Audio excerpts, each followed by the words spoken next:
Bonjour, très heureux de vous retrouver.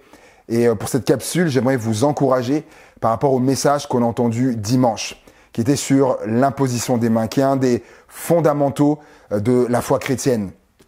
Un des textes de référence sur lequel j'aimerais m'attarder, donc c'est Marc chapitre 16, verset 17, quand Jésus dit « Voici les miracles qui accompagneront ceux qui auront cru. En mon nom, ils chasseront les démons, ils parleront de nouvelles langues, ils saisiront des serpents. S'ils boivent quelques breuvages mortels, il ne leur fera point de mal. Ils imposeront les mains aux malades et les malades seront guéris. » Pasteur Tony a fait cette mention, cette précision, qu'il n'est pas mentionné que l'imposition des mains et de voir des guérisons était réservée aux apôtres. Même s'il y a eu pendant un temps des personnes qui croyaient ça parce que Jésus a envoyé ses apôtres à ce moment-là, la réalité, c'est que Jésus dit « Voici les miracles qui accompagneront ceux qui auront cru ».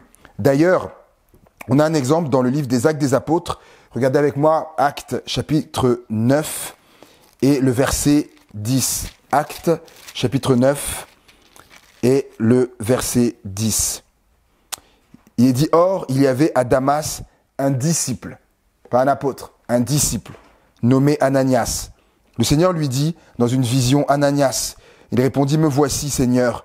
Et le Seigneur lui dit, « Lève-toi, va dans la rue qu'on appelle la droite, et cherche dans la maison de Judas un nommé Saul de Tarse. Car il prie, et il a vu en vision un homme du nom d'Ananias qui entrait et qui lui imposait les mains afin qu'il recouvrât la vue. » Verset 17, Ananias sortit, et lorsqu'il fut arrivé dans la maison, il imposa les mains à Saul en disant, « Saul, mon frère, le Seigneur Jésus qui t'est apparu sur le chemin par lequel tu venais m'a envoyé pour que tu recouvres la vue et que tu sois rempli du Saint-Esprit. » Au même instant, il tomba de ses yeux comme des écailles et il recouvra la vue. Il se leva et fut baptisé. Et après qu'il eut pris de la nourriture, les forces lui revinrent. Amen. Donc il est question ici d'Ananias, un disciple.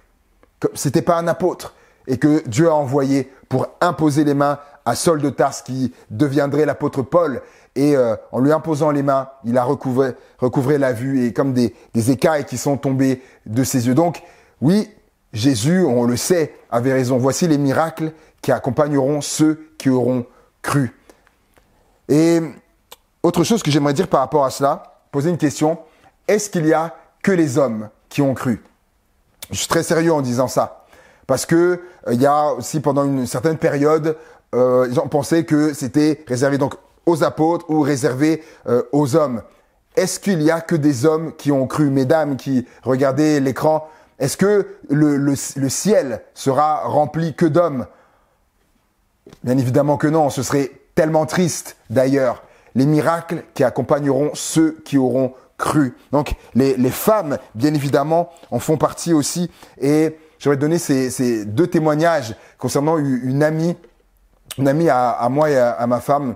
Lorsque elle s'est convertie, voilà, le Seigneur, la grâce d'ailleurs suite à l'imposition des mains du pasteur Alépian de recevoir le baptême du Saint-Esprit.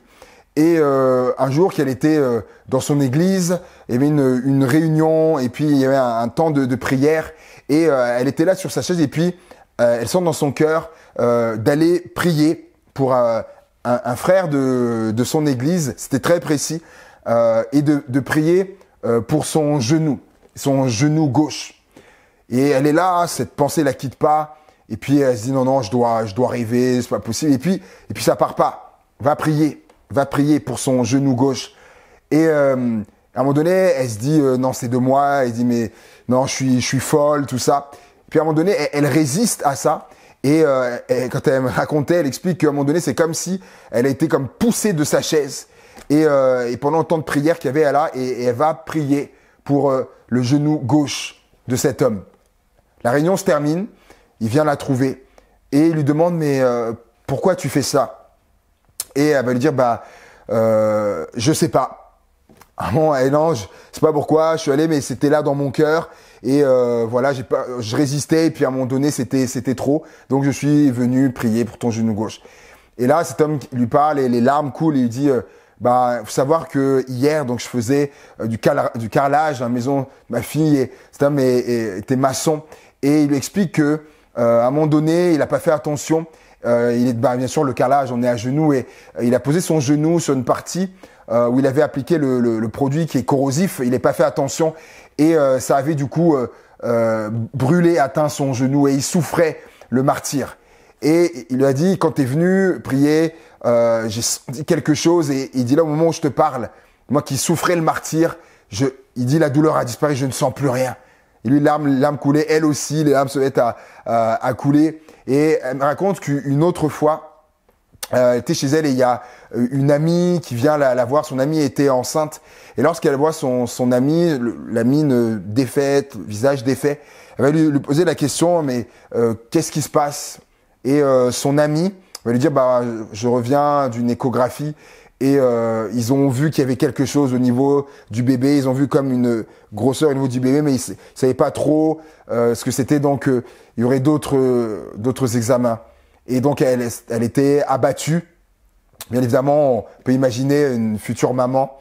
Et là, mon ami va lui dire, si tu veux, si tu acceptes, je veux bien prier pour toi.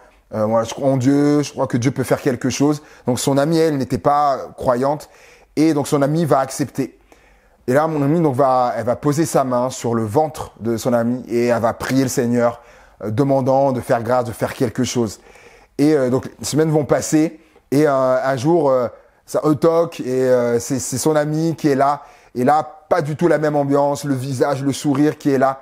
Et elle va lui dire, mais qu'est-ce qui se passe? Qu'est-ce qui t'arrive? Elle dit, je reviens d'une autre écho. Et quand ils ont fait l'échographie, et elle dit, la grosseur qu'il y avait sur le bébé a disparu. Elle dit, il y a plus rien. Si les miracles qui accompagneront ceux qui auront cru. C'est pas juste les apôtres, c'est pas juste les hommes, c'est pas aussi juste les femmes. Je pose la question, est-ce que les enfants croient? Ceux qui auront cru, d'après vous, est-ce que les enfants croient? Jésus répond, Matthieu 18, verset 6, mais si quelqu'un scandalisait un de ces petits qui croient en moi, il vaudrait mieux pour lui qu'on suspende à son cou une meule de moulin et qu'on le jette au fond de la mer. Un de ces petits qui croient en moi. Donne un autre témoignage. C'est une femme de pasteur qui me racontait ça un jour. Elle est chez elle et puis il y a son fils à l'époque, petit, qui demande à sa maman, maman, tu peux me porter? Et sa mère, elle avait mal au dos, elle était bloquée du dos. Elle lui dit, non, mon chéri, je peux pas, maman, elle est bloquée du dos, je peux pas te porter. Et là, son petit, à l'époque, il lui dit, maman, faut prier. Et la maman qui dit, oui, il faut prier. Et il dit, je vais prier pour toi. Et voilà le petit qui pose sa main, qui impose les mains à sa maman et qui demande à Jésus de faire quelque chose. Et elle me raconte, elle dit, quand il a dit Amen, elle dit, je redressé. Elle dit, David, je te dis, elle dit, la douleur, elle était partie. J'étais plus bloqué du dos. Voici les miracles qui accompagneront ceux qui auront cru. Alors, je te pose cette question. Est-ce que tu as cru? Eh bien, c'est quelque chose qui est à ta portée, quelque chose que tu peux vivre aussi.